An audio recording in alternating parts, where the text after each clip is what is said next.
Morning.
Good morning, everyone. Good morning.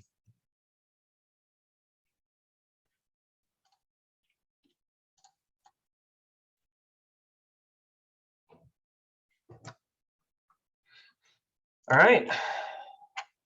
I see that it is 10 o'clock, so your daily quiz is up there.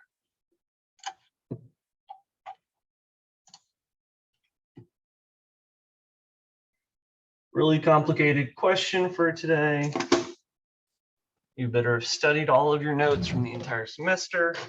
Harder than the test, right? It's just how are you feeling? How do you feel after taking the first test this weekend? Yay, Ray's got his camera on too. Yay, I see Keandre's got his camera.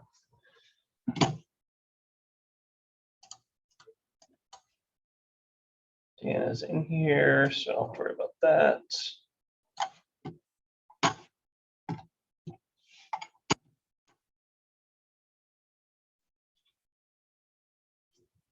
Oh, and Akeem, I saw your email last night. I know I haven't responded, but I did see it.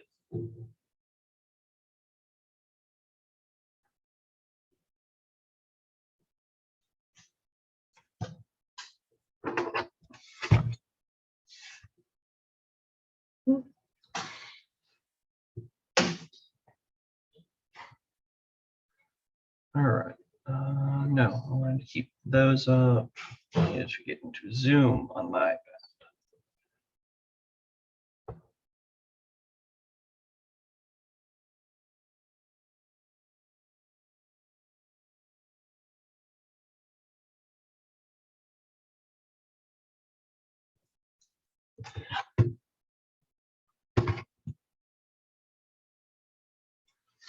And can I get a mic check from someone to make sure audio is working in here? Can you hear me? Yep. Morning. Perfect. Awesome. Thank you both.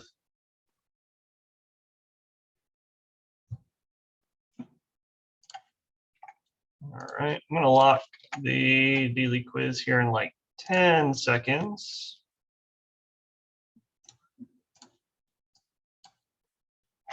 Everyone should have had enough time to type in your answer. It's been about 2 minutes.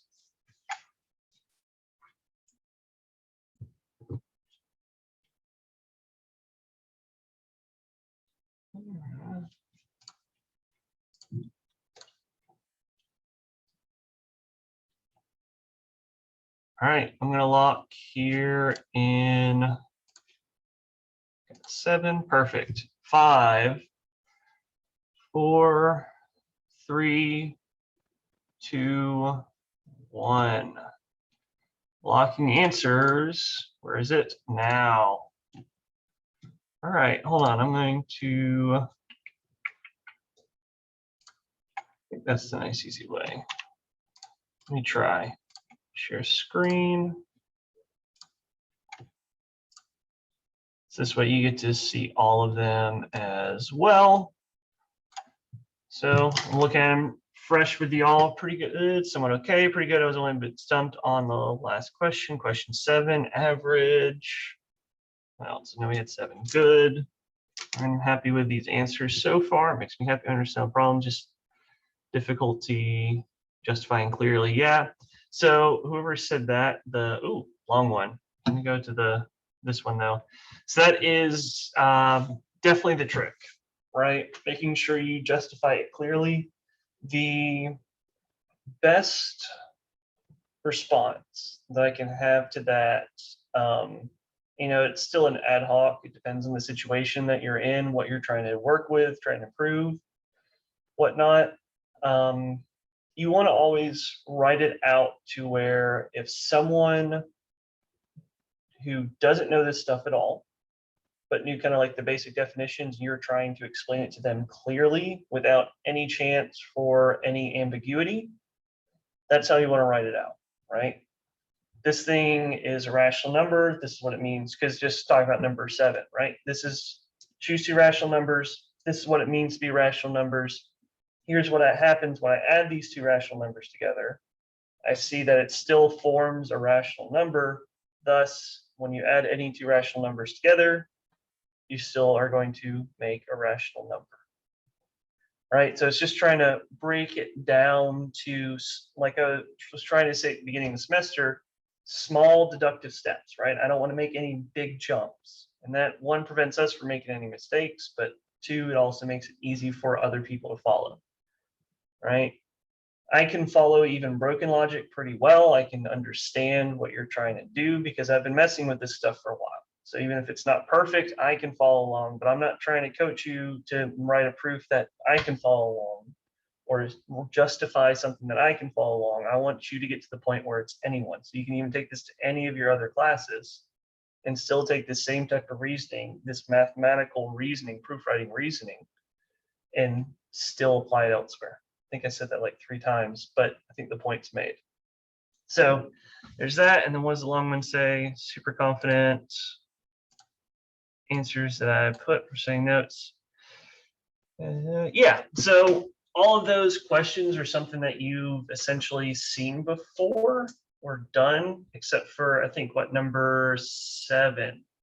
That was kind of the only one that might have felt like it came out of left field, like someone else said. But it's a relatively simple proof compared to some of the other things that we've done. Is relatively simple proof. However, coming up with that concept or how to show it is new.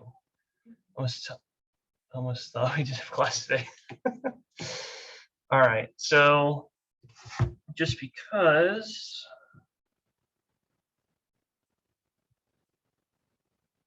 there's that talk about number 7, I'll show you what the proof that I wrote up for it real quick. I just got to find it. Where's test 1 solutions? So that's really about it. Okay, so if I want to prove that the sum of 2 rational numbers is a rational number, I just pick 2 rational numbers, add them together, and show that they must also be a rational number, right? So I just pick 2 rational numbers. To make it easy on myself, I go ahead and write them in the form where it's an integer over an integer, right? So I have P1 over Q1, P2 over Q2. And since these are rational numbers, I know that those denominators can't be 0, right? Q1 and Q2 can't be 0. So I figure out, okay, what does it look like when I add these 2 things together? Well, anytime I want to add 2 fractions together, I have to make sure they have a common what?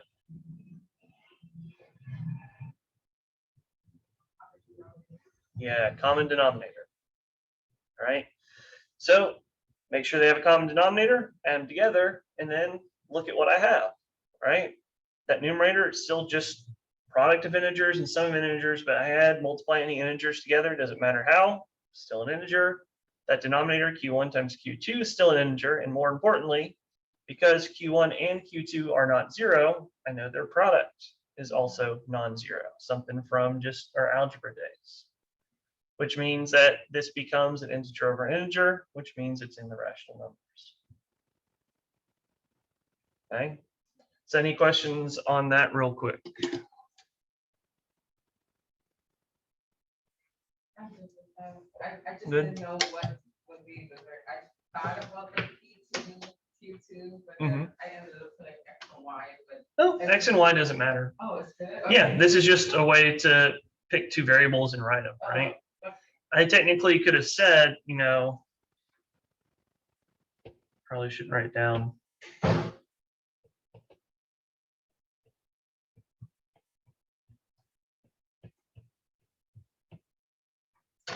I could have said, you know, just let my two rational numbers be represented by happy face, smiley face, right? Might not be easy to work with later on in proof, but I can choose the representation of what those rational numbers are to be anything. I could have done square and star if I wanted to, right? What I use to represent any variable I get to choose. Now we have this common way of doing it because we want it to make a little bit more sense, right?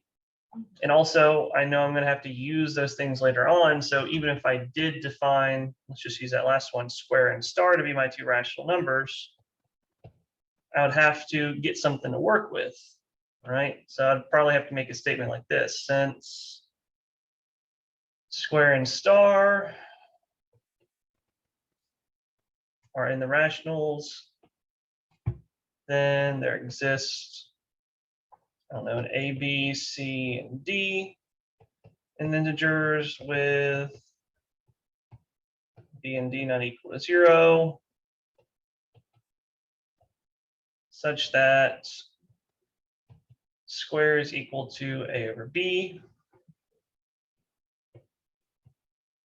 and star is equal to C over D.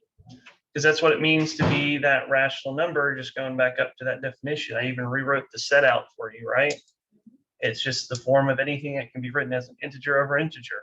So if square and star are rational numbers, then I can write them as an integer over an integer. And then I would consider square plus star, but then I'd probably need to use their other representation because my goal is to show that when I add these two things together, I get another integer over integer.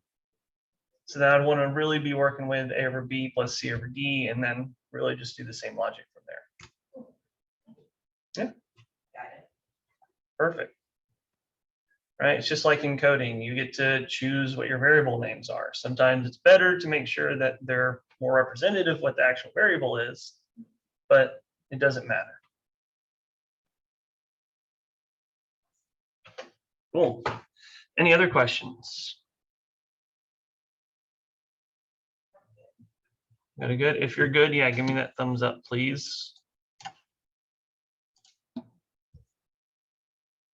So I'll post the solutions sometime in the next couple of days. I still, obviously, if y'all have been checking Blackboard, I haven't graded the test yet since they were due at midnight last night. I got to grade the test from my abstract algebra course first, and then I'll be grading yours. So the latest you'll get your grades are Tuesday, though my goal is to get them done or get them to you today. And that's because the other announcement I want to make, and this is for all of your classes, not just this one, but the last day to withdraw from any class without dean's permission is Wednesday. Okay. So if you were in any of your classes, you're not feeling confident, you don't want to finish out the semester, and you don't want to have it affect your GPA or something like that, your last day to withdraw, it'll still show as a withdrawal on your transcript, but the last day to do that would be Wednesday. If you needed to or wanted to withdraw after Wednesday, so Thursday or beyond, the only way you can do it is with dean's permission, and they only give out permission for very, very extreme circumstances. Okay, so I don't think anyone should be considering that choice, at least for this class, but I wouldn't be doing my duty if I didn't just keep y'all informed. Okay. Thank you. So I want to get you that test grade so you can get a better representation of where your standing is at in this course. So then you can go make a really well-informed decision on whether or not you want to withdraw from this course. And you can also should be able to do that with any other course that you're taking this semester. All right. Any other questions? I know because I brought up a new topic. Any questions on that? Thumbs up if you're good. Good, good, good. All right, let me go shut this door. So we probably need a recap. What? Turn on the projector. Why is it not showing? So on Wednesday, oops, not freeze. Let's be mine. On Wednesday, we started this idea, right? We're still trying to calculate this n choose k value, right? That's our goal, and probably by the end of today, I know we talked a little bit about the test and whatnot, so it might not happen, but by the end of the day, or at least by the beginning of class on Wednesday, we will actually have a formula for how to calculate it. But we need to know why and where it comes from, because if you don't see that, it's just going to look really weird. So I said one of the tools that we're going to need is something called permutation, right? Permutation is just ways to arrange or order different objects. And we found out that when we're looking at permutations, it's just an application of this multiplicative principle. But every time I choose a position for the letter, let's say for A, B, and C, that means I have one less choice if I go for the next position. And every time I make a choice, I lose one choice for everything later. So we just get this kind of descending number, this descending multiplication. So to choose a number of permutations for A, B, and C, it's just going to become 3 times 2 times 1, which is 6. Or something like this 5-digit numbers, 0, 2, 4, 6, and 8. How many different ways can we permutate them to write some new 5-digit number? Well, it turns out there's 120 of them, 120 different ways that we can reorder these 5 numbers to get some random number, right? But again, it comes from this descending multiplication, and that actually shows up enough that we have a special definition for it. And this was that n factorial. Right? If I ever see a number and then an exclamation point following that number, that means it's representing this descending multiplication. N times n minus 1 times n minus 2 times n minus 3, and I just keep multiplying down by 1 less every time until I get to 3 times 2 times 1, and then I'm done. Okay? So we did some calculations, figured out what this factorial was, and we figured out that, hey, even with those crazy definitions that were tricky for us, though hopefully after this test, it was a little bit better, right? Bijective, injective, surjective. Well, we looked at different ways we write bijective functions from 1 to 7, right? To 1 to 7. And really it just depends on how I permutate my range, right? If I want it bijective, that means I need to hit every output, everything in my codomain. I need to have no repetitions. So it's just how do I order these numbers 1 through 7 in my range, that bottom row. So we figured it out. That just becomes 7 factorial because I have 7 things to permutate, to reorder or arrange. So 7 times 6 times 5 times 4 times 3 times 2 times 1 is that 5,040. Right? But each one of those cases is when we're considering something. I have 7 objects. How can I reorder all 7 of them? Or if I have 5 objects, how can I reorder all 5 of them? We said, okay, well, next idea, next step up would be, okay, if I have more objects and I only wanted to reorder a certain amount of them, okay? So came up with this idea, this concept. I wanted to make 4-letter words from the letters A through I, A, B, C, D, E, F, G, H, I. We got to figure out how many different ways can we do it. Well, we can still take that same multiplicative principle logic, right? Because I'm looking at the letters A through I, that first letter will have 9 choices, right? And also, I didn't say it, but it's in the problem, no repeated letters is the key here. So first letter I have 9 choices for, but once I pick a letter for that first one, I'm only going to have 8 choices for the second letter. And then I have 7 choices for the third letter, and then 6 choices for the fourth letter. So I still get this descending multiplication, but because I'm only doing it for a 4-lettered word, I only have 4 choices, I'm only going to multiply 4 numbers together. Right? Is that 9 times 8 times 7 times 6. So I have a stopping point. So this is just going to create this P of n choose k, or say it differently, or P of nk, there's not really a great way to say it other than n permutation or k permutations of n objects. Okay. So it turns out no matter what we're trying to do, if we have 9 total objects and I'm trying to pick 4 and permutate any of those, find out permutations, then it's always going to be this value, 3024. Because it's going to be 9 times 8 times 7 times 6. Okay, so that's where we left off on Wednesday last week. Then, well, I should have notes. But there's a better way to describe how we get this calculation. Okay, because for now, the way we can see this P94.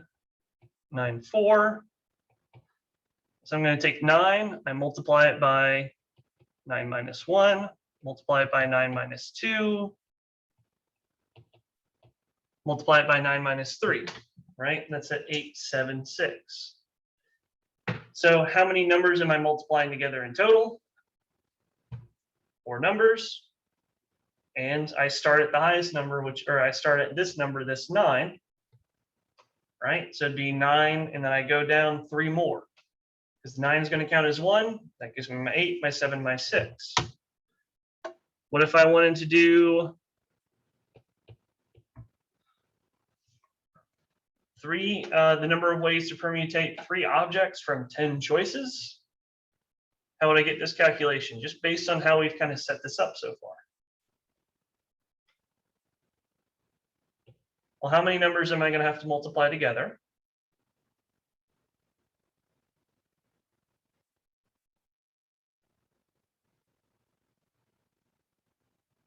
How many numbers will I need to multiply together?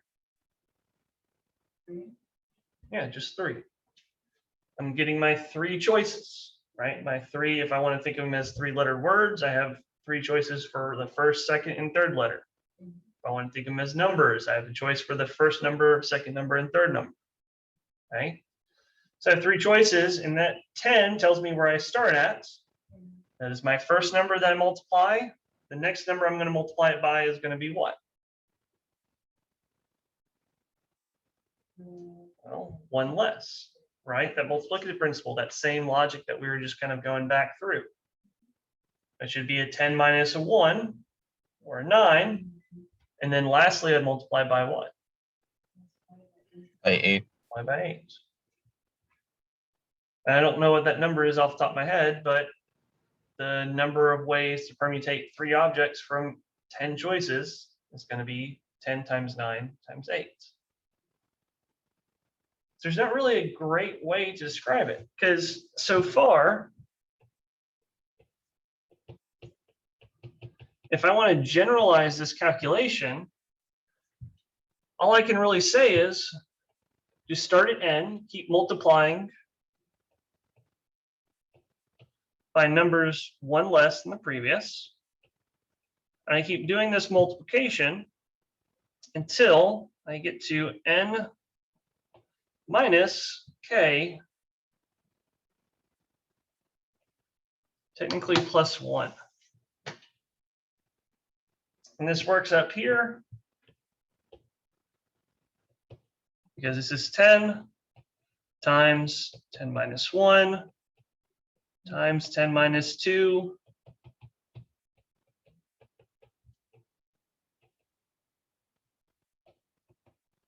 and that minus 2 is the same thing as the plus 3 or minus 3 plus 1.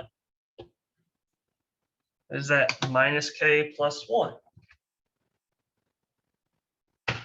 That's technically a formula, but who actually likes that? Right? Yeah, that's a weird way. It's a weird way to find a stopping point. So we actually want a different way to rewrite this number, right? Still going to come up with the same calculation, but hopefully be a little bit easier to just kind of wrap ourselves around on the formulation. Also make the calculation a little bit easier. Well, what thing did we define on Wednesday and we just looked at today that also deals with this descending multiplication? I want someone from Zoom to answer that. Dan has been covering everyone. Someone from, That's factorial. yeah, that factorial. Thanks, Ray. That factorial does this type of descending multiplication. Whoops, I'm trying to get a new page.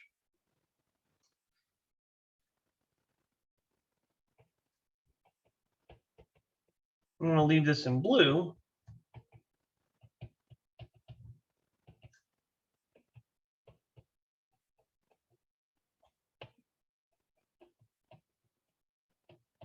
So a better way to look at these calculations, we can go just back to this P94, which we said is 9 times 8 times 7 times 6. And I want to change this to where I see a factorial appear. And since I'm starting at 9 and counting down by 1, that means I want to see a 9 factorial appear. But I also want it to be the same number that we calculated before. So I'm still going to have this 9 times 8 times 7 times 6. But if I want this to be a full 9 factorial, what other multiplications do I have to do? I don't stop at 6. I'd also have to multiply it by what? By 5, Yep. And not just 5, also what? by 4, 3, 2 1, 1. and 1. But if I want to keep the same number, I want to multiply by a 5, a 4, and 3, and 2, and 1. Algebraically, I not only have to multiply, I also have to what? So the number doesn't change. If I want to multiply by a 5 and not change the number, I also have to do what? Divide, no. Yeah, divide. I'm also going to have to divide by 5, divide by 4, divide by 3, divide by 2, and divide by 1.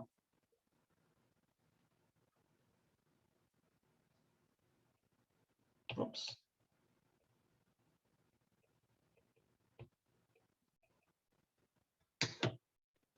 And these are the same numbers, right? On the left side and the right side of that equality. 9 times 8 times 7 times 6 is the same thing as this. All right, deep breath. 9 times 8 times 7 times 6 times 5 times 4 times 3 times 2 times 1 divided by 5 times 4 times 3 times 2 times 1. Because if I look through it, the 5s will cancel each other out, the 4s cancel each other out, 3s cancel each other out, 2s cancel each other out, 1 cancel each other out. Whew, all right, I did it, right? But now I see this, again, this cascading multiplication. And not only is it just that 9 factorial, because I can see that in the numerator. What else do I have here? What other factorial do I have? 5 factorial. Yeah, I've got that 5 factorial in the denominator.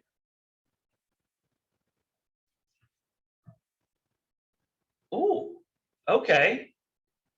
So now I've got this in terms of factorials, right? Instead of this weird definition or seemingly weird definition of how to calculate it, right? And where my stopping point is, now I just need to do some factorial calculations. However, what is a way that I can see that 5 coming from, or 5 appearing from the information that I have a 9 and a 4? What can I do to 9 and 4 to get that 5? You subtract 4 from 9. Yeah, subtract 4 from 9. So I can also see where this 5 is coming from, right? So this is just the same thing as 9 factorial over 9 minus 4, that the factorial of that quantity. And now I have this great relationship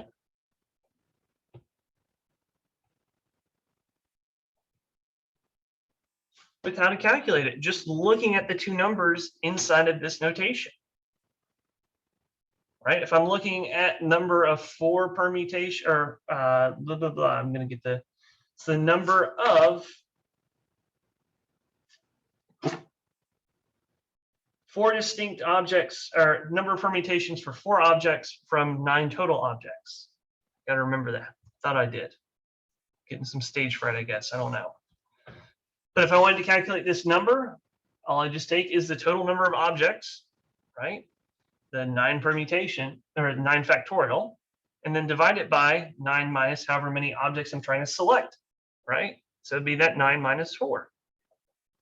So we get a much better way to define this.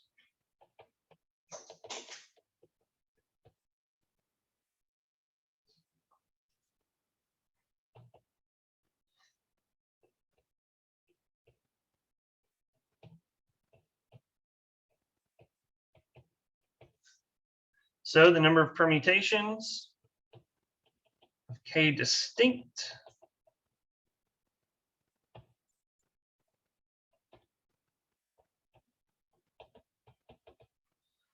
objects from a larger set of n objects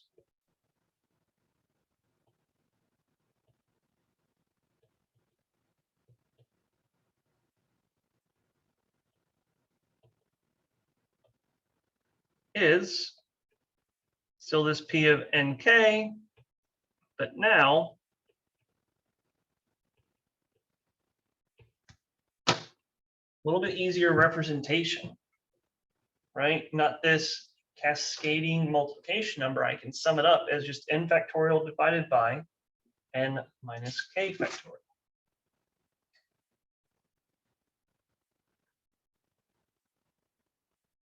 So we're going to use this. But any questions so far? Good.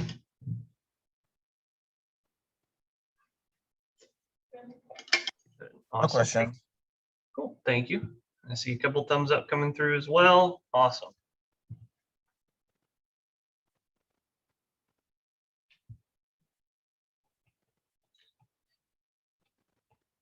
So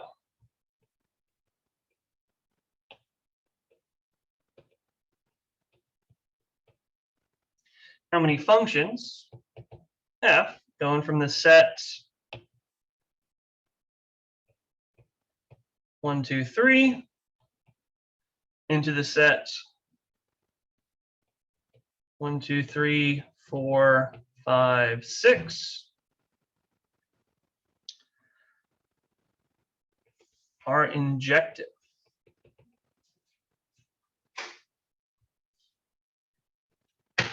How many functions f map with a domain of 1, 2, and 3 and a codomain of 1, 2, 3, 4, 5, and 6 are injective?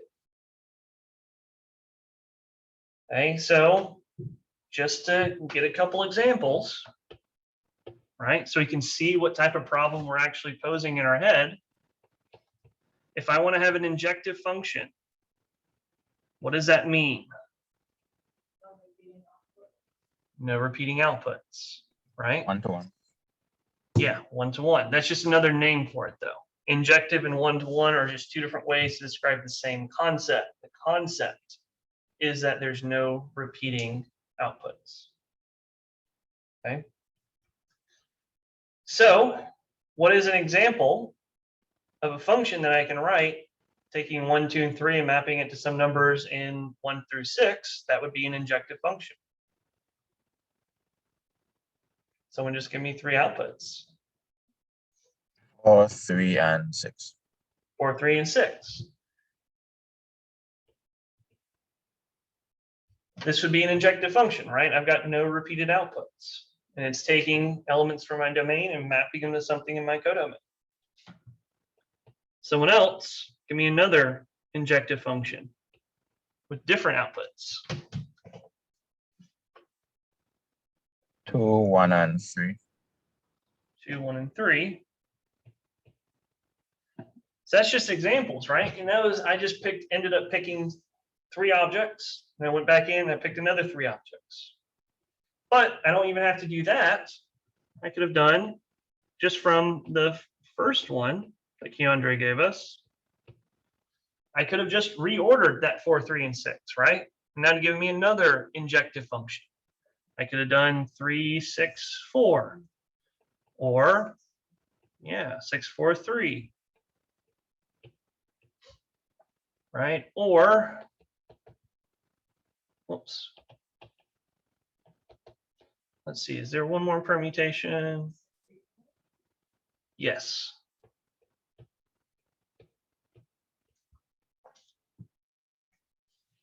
And then I can do a similar thing with those outputs that he selected 2, 1, and 3, right? I can just figure out different permutations, different ways of rearranging this 2, 1, and 3 to be as outputs for 1, 2, and 3. Which means every time I'm going through my codomain, I'm picking out 3 elements, and I'm just figuring out how many ways I can permutate those 3 elements. So really what we're calculating here is P of what, comma what? Well, how many outputs do I have to choose from? 6. 6. How many choices from those outputs do I have to make? 3. 3. Right? So 6 possible outputs.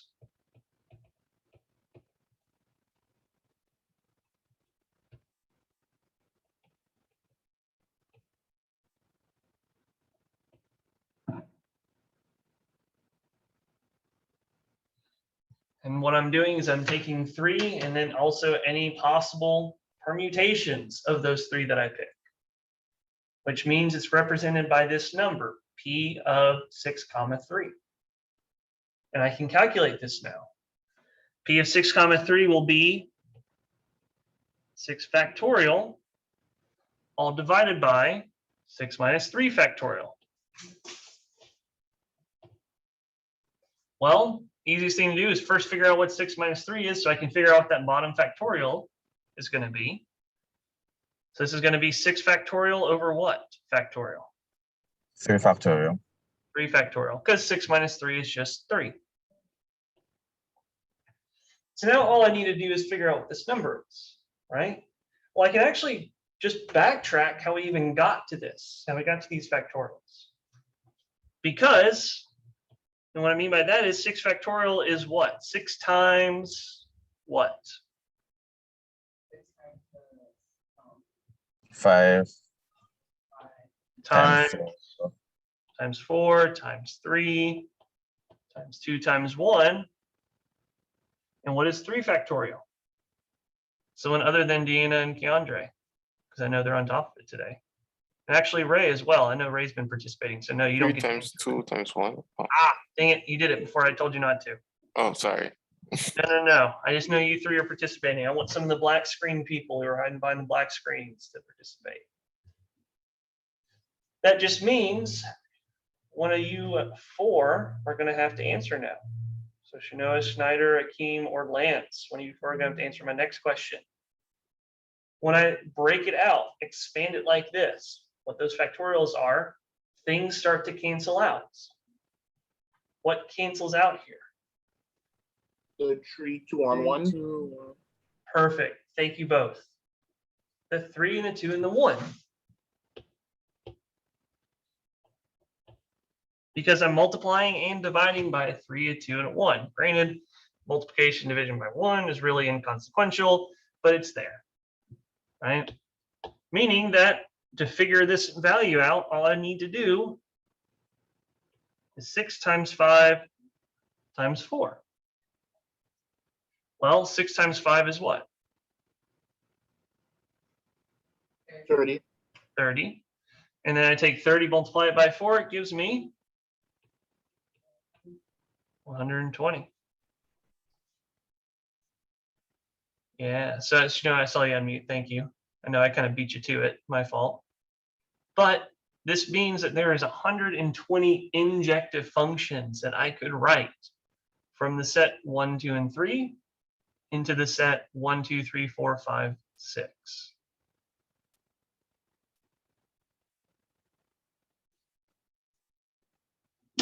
Okay. So, any questions? Thumbs up here. Good. Got some thumbs up. Awesome. All right. So, as we also saw right here, though, what we're doing is we're going into that set of objects and choosing 3, right?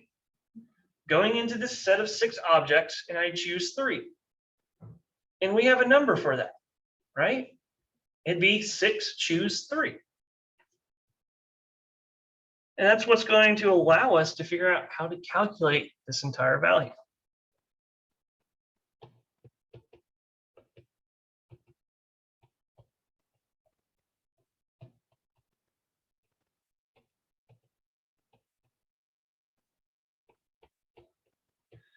So in this example, we're always going into our codomain, right, which had 6 elements.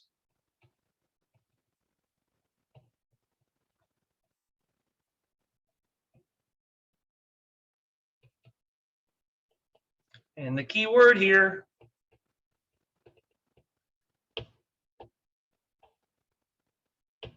we were choosing 3 of those elements. And then after we had chosen those 3 elements, then we worried about how many ways we could permutate those 3.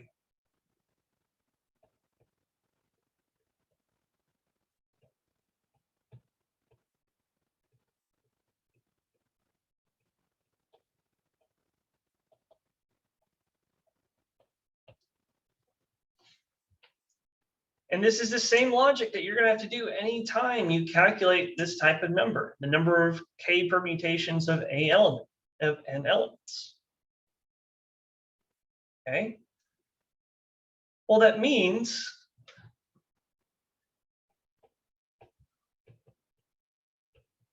the total number of k permutations of n elements is going to be dependent upon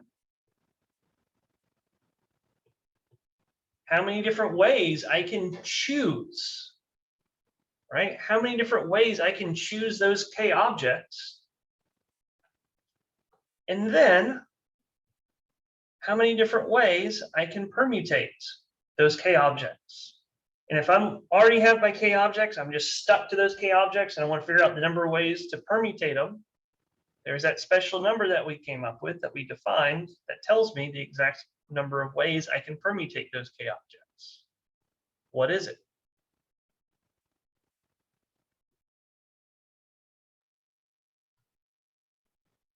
I have k objects and I want to find the number of how many ways I can permutate them. I calculate. Yeah, it's the factorial. It's k factorial.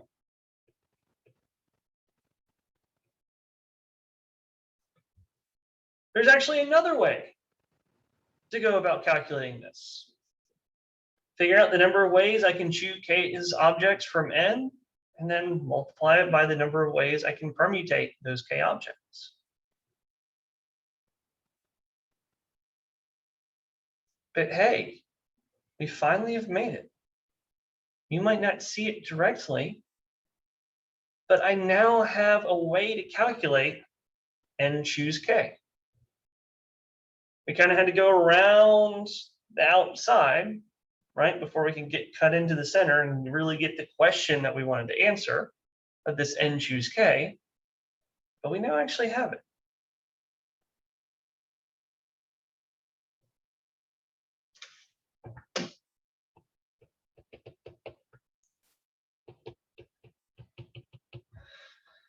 We have 2 different ways to represent this number of the way to find k permutations of n objects. Well, we have n factorial over n minus k factorial. And we said, because we realize we're actually making choices and then just permutating those choices,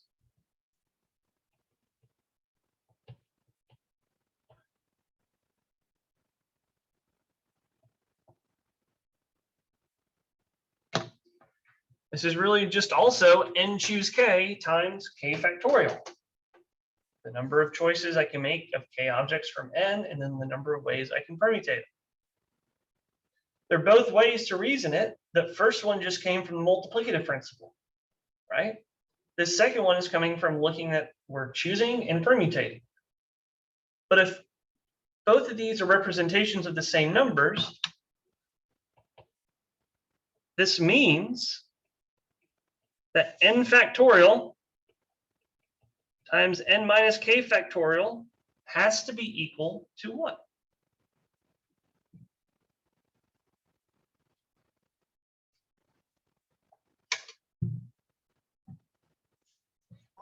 Equal to n over k times k factorial. The only thing we can get nitpicky on you there, Andres, is not n over k. N over k would be what we usually say for division. Division. What do we actually call that number? And anyone can help them if you forgot. We call that a rational number. Yes, n over k would be a rational number. Sorry, I'm referring back to this. What you were trying to actually tell me before. All right, gotcha. No subscript. N choose k. Oh, yeah. So anytime I see this written, how I translate it in my head is n choose k. I have n objects, I'm choosing k of those objects.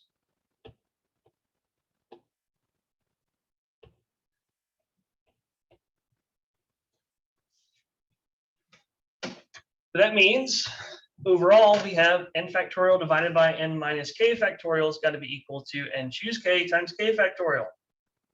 I know how to calculate those factorials, right? This is just that descending multiplication starting at k or at n minus k, whatever the number is. What do I not know yet out of all of those? That one big question that's been looming over our heads is, what is n choose k? How do I get that number, n choose k? Well, I now have it. That's my unknown, it's my variable. And if I want to get that unknown by itself on the right-hand side, I'm going to divide both sides by what? N choose k. So I don't want to divide by n choose k, that's my unknown. I want to divide by the other thing. I want to divide by k factorial, right? Move that k factorial to the other side. So that gives me a formula for how to calculate n choose k. So divide both sides by k factorial. This means on the left-hand side, I'm going to have n factorial divided by k factorial. And I also have an n minus k in that factorial in that denominator.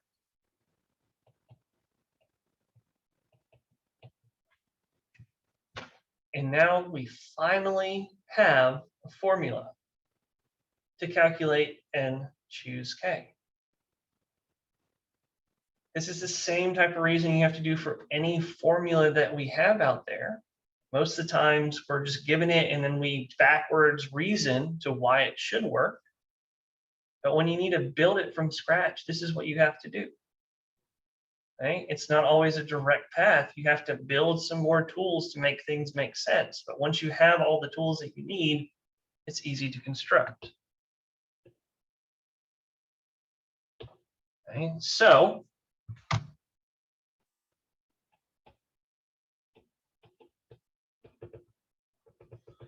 we can now officially define it.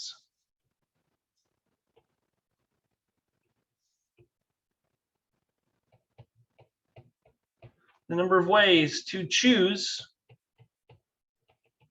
k objects from n distinct objects is still that n choose k, but it's calculated now by finding n factorial and dividing it by k factorial and n minus k factorial.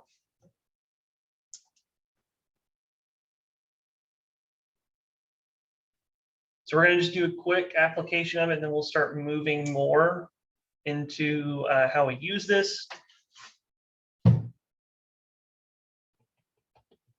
I just want to go back to the example that we started with.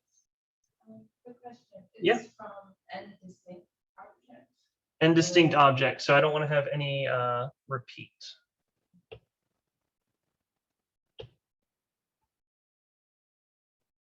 Yep. So given the set A, being 1, 2, 3, 4, and 5.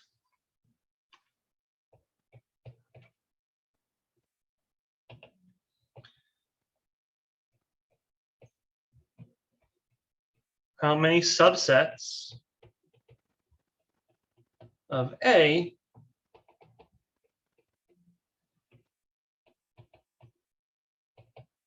will have 3 elements? We've already come to an answer for this question, right? Anyone remember how many 3-element subsets we will have of A? Not 120. That'd be what? 120. How do we get 120? I don't remember to tell you no. That's probably another problem we did. Different problem. I think that was permutations. 5 times 4 times 3 times yeah. 2. Yeah, that was permutations. Was it 32? Like, no. Nah, 32 would be the total. Would it be the total number of subsets to the 5th? 2 times 2 is 4, 8, 16, 32. So there's 32 total subsets of A. Okay. Yeah. I think that was 10. Yep. Oop. Nope, you got it. We had 10 subsets with 3 elements. Right? We had to reason it out because we had to say, okay, take the total number of subsets, which we found to be 32. Say, okay, it's easy to calculate a subset with no elements, with all 5 elements, with 1 element and 4 elements. Then we use that, use some reasoning to figure out the number of 2-element subsets would be the same number of element or same number as 3-element subsets. Since they both had to add up to 20 being left over, they had to be 10 and 10. That's how we came to 10, right? We had to do some deduction. There wasn't just a nice, easy calculation for it. But now we have one, right? Because I have 5 objects to choose from, the numbers 1, 2, 3, 4, and 5. And how many am I choosing? I'm choosing 3 to make a 3-element subset. So all I need to do is calculate 5, choose 3, and we now have a formula to do it. It's 5 factorial divided by 3 factorial times 5 minus 3 factorial. Or 5 factorial times 3 factorial times 2 factorial. And I want you to be very, very careful. 3 factorial times 2 factorial is not the same thing as 6 factorial. Okay, I can't multiply those things together in a nice way. It's not going to work out like that. Okay, because 3 factorial is representing 3 times 2 times 1. 2 factorial is 2 times 1. So just always write it out, because just like we saw in the previous example, we had some things cancel each other out. This is 5 times 4 times 3 times 2 times 1 in the numerator. And I have a 3 times a 2 times a 1. And I'm multiplying it by the 2 factorial, which is a 2 times a 1. And I just go through and see what cancels out. I see the time, so I'm not going to ask y'all. I'm just going to do it real quick. 3's cancel each other out. At least these 2's cancel each other out. And yeah, 1's don't really matter, but even those 1's cancel each other out. Leaving me with the total calculation. I just have a 5 times a 4 in the numerator and a 2 times a 1 in the denominator, or just a 2. Well, 5 times 4 is 20. I take 20 and I divide it by 2. Guess what I get? I get the 10.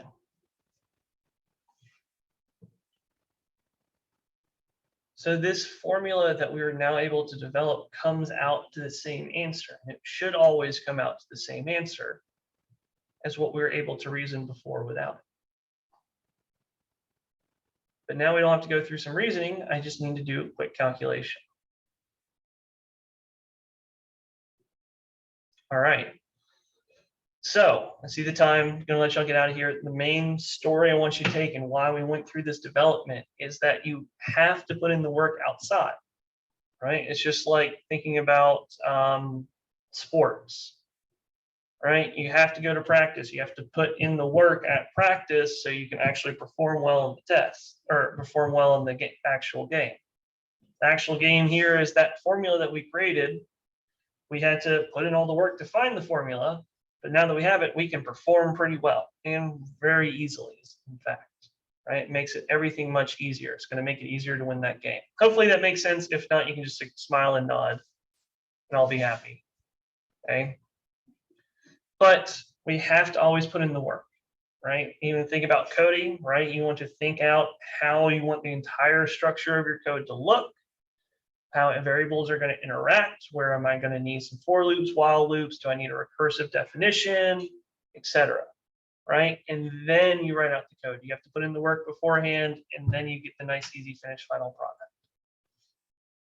So if you have questions for me, feel free to stick around and ask. If not, feel free to get on out of here. And while you're clicking that end meeting or leave meeting button, just to remind you, I'm hopefully going to get your test graded today at some point. If not, it'll be Tuesday at some time. But Tuesday will be the latest day that you'll get your test grades back. So you can make that decision on withdrawing or not, if you want to make that decision at all. But I don't think anyone in here should be. So, all right, yep. Any questions, stick around. If not, get out of here. I'll see you Wednesday. Have a good, everyone. Yeah, you too.